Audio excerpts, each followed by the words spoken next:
Hey everyone, today I'm going to show you how to view and manage your SIM contacts on a Google Pixel phone. Without any further ado, let's get started.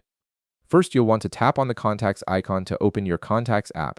This is typically found on your home screen or in your app drawer and is usually represented by a simple icon showing a person or an address book. Once the Contacts app opens, direct your attention to the bottom of your screen. You'll see several options available there, and you'll want to click on Organize. This option is your gateway to managing how your contacts are stored and displayed, giving you control over different contact sources and settings. After tapping Organize, you'll need to scroll down through the menu options that appear. As you scroll, keep an eye out for an option labeled Manage SIM.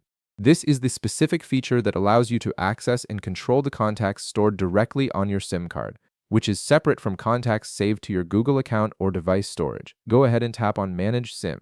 Once you do, the screen will display all the contacts currently saved on your SIM card. This view shows you exactly what contact information is stored on that physical SIM, which is particularly useful if you're switching phones or need to know what data travels with your SIM card itself. Now, from this screen, you have a couple of important options available. You can remove individual contacts if you want to clear up space on your SIM or delete outdated entries. Alternatively, if you prefer to have all these contacts accessible through your Google account or phone storage, you can import the whole batch of contacts at once.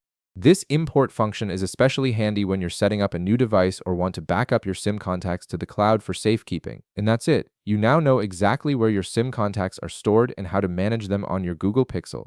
If this video helped you out, be sure to leave a like, subscribe, and I'll see you in the next one.